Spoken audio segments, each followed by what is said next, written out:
हाय दोस्तों। मेरा नाम तबीब सिद्दीकी है और ऊपर आका है, नीचे आपका ये काका है। आपके लिए आज बहुत छोटी सी और बहुत यूज़फुल वीडियो लेके आया है। हमारे दिमाग में एक सवाल रहता है कि सर, हमने मैथ्स के लिए एनसीईआरटी तो कर ली है और मुझे सब आ गया है, एनसीईआरटी में सब मैंने सॉल्व कर लिया है। अब मैं ऐसा क्या करूं जिससे मेरे बोर्ड एग्जाम में मैं ये इंश्योर कर सकूं कि मेरे फुल आउट ऑफ फुल यानी 80 आउट ऑफ 80 मार्क्स आ जाएं। उसके लिए कुछ बच्चे कुछ एक्स्ट्रा बुक्स को सॉल्व करते हैं, कुछ लोग एग्जाम्पलर को सॉल्व करते हैं, कुछ कहीं ना कहीं से क्वेश्चन बैंक को ढूंढ के सॉल्व करते हैं, और जो थोड़े से स्मार्ट होते हैं वो आर डी शर्मा को सॉल्व करते हैं। लेकिन जैसे ही हम आर डी शर्मा को खोलते हैं, हम ये देखते हैं कि सर वो तो इतनी मोटी बुक है कि हम उसको सॉल्व करने बैठेंगे तो बहुत टाइम लग जाएगा। सर, क्या कोई ऐसी ट्रिक है जिससे हम आर डी शर्मा को सॉल्व कर सकें और जल्दी सॉल्व कर सकें, और हमें उसको सॉल्व करने का पूरा फायदा ऐसा मिल जाए? जो बच्चे पूरी आरडी शर्मा सॉल्व करते हैं, हम कुछ क्वेश्चन सॉल्व करके भी उसका पूरा फायदा उठा सके। तो बिल्कुल सही सोच रहे हो आप। मैं आज आपके सामने वो ट्रिक और वो तरीका बताने वाला हूं जिससे आप आरडी शर्मा को पूरी तरह से इफेक्टिवली यूज कर सकते हैं और उन सारे क्वेश्चंस को आप सॉल्व कर सकते हैं जो कि आपके बोर्ड एग्जाम में आ सकते हैं। इसलिए बड़े ध्यान से इस वीडियो को देखिएगा और कोशिश करिएगा कि जो मैं पॉइंट्स बता रहा हूं उसको आप फॉलो करें। लेकिन मेक श्योर कि जब आप इस पॉइंट्स को फॉलो कर रहे हो तो पूरी तरह से इफेक्टिव फॉलो करें। अगर आपने आधा या अधूरा फॉलो करा, कुछ बातें मेरी मानी, कुछ बातें किसी और की मानी, तो ये ट्रिक और ये हैक आपकी किसी काम का नहीं होने वाला है। तो ध्यानपूर्वक समझिएगा। इस ट्रिक को पहले अपनाने से पहले मैं आपके सामने ये लेके आने वाला हूं कि आफ्टर एनसीईआरटी ये काम करना है। ऐसा नहीं कि आप एनसीईआरटी को सॉल्व नहीं करें और एनसीईआरटी को सॉल्व किए बिना ही आप आर डी शर्मा में टूट पड़े। ये बहुत बड़ी गलती होगी। अगर आपने एनसीईआरटी को सॉल्व किए बिना आर डी शर्मा को छू लिया तो ये बड़ी गलती होगी। इसलिए ये याद रखिए, एनसीईआरटी ही आपके लिए वरदान है। लगभग 80 टू 90% पेपर, चाहे वो स्टैंडर्ड का हो चाहे वो बेसिक का हो, बनता ही एनसीईआरटी से है। जब पेपर आपका एग्जामिनर बना रहा होता है तो उसके पास एनसीईआरटी के अलावा कोई किताब नहीं होती जब वो क्वेश्चन को सेट कर रहा होता है। इसलिए उसकी इंपॉर्टेंस आप बिल्कुल मत छोड़िएगा।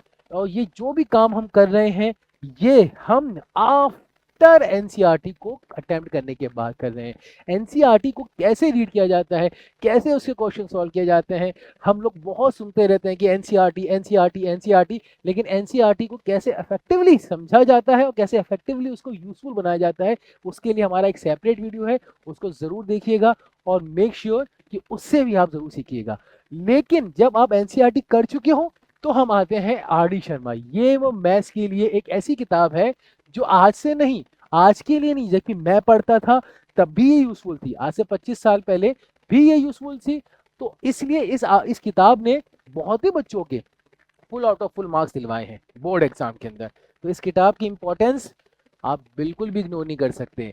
हो सकता है कि किसी बच्चे को ओसवाल अच्छी लग रही हो, किसी को हमारा कोई भी कंटेंट अच्छा लग रहा हो, किसी को लग रहा हो कि नहीं हमारे लिए एग्जाम्पलर अच्छी है, हमारे लिए आर एस अग्रवाल अच्छी है, एक्स वाई जेड मार्केट में किताबें मौजूद हैं। लेकिन इस किताब को आप बिल्कुल भी इग्नोर नहीं कर सकते अगर आप 9th 10th में पढ़ रहे हैं और बोर्ड एग्जाम में फुल मार्क्स लेके आना चाहते हैं।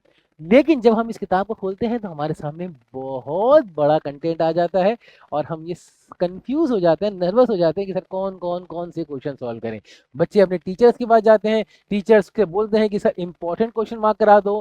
कोई अपने दोस्तों के पास जाता है कि तूने कौन सा किया, तूने कौन सा किया। इन सब चक्करों को छोड़िए और सिर्फ दो बातें याद रखिए और आर डी शर्मा आपकी पूरी इफेक्टिव हो जाएगी।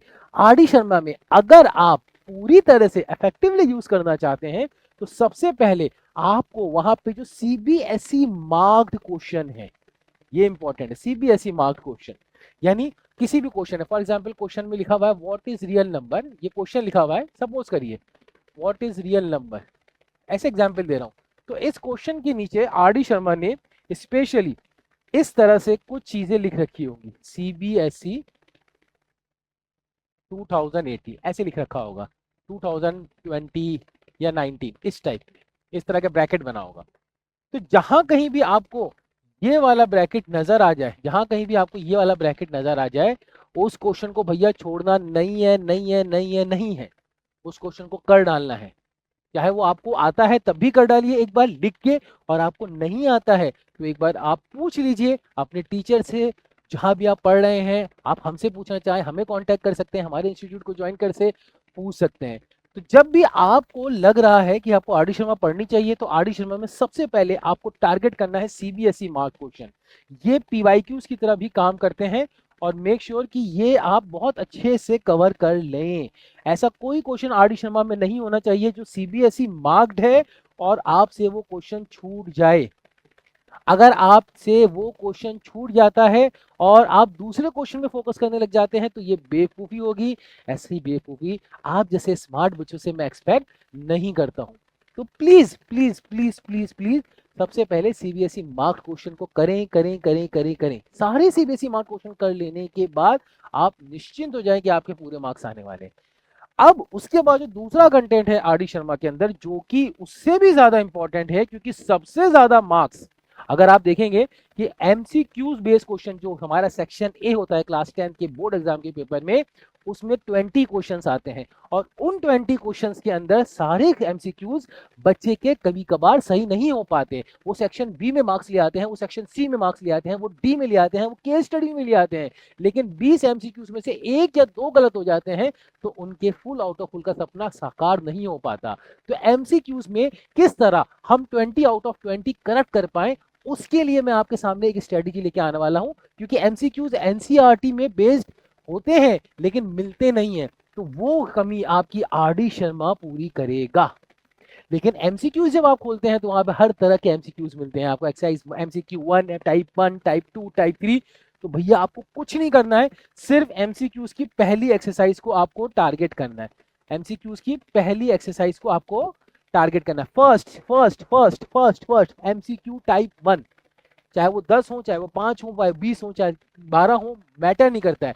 जितने भी आपको type 1 MCQ R D Sharma के दिन दिख रहे हैं, वो आप निपटा डालिए, कर डालिए, और ये इंश्योर कर देगा कि आपका कोई भी एमसीक्यू गलत नहीं होगा बोर्ड एग्जाम में।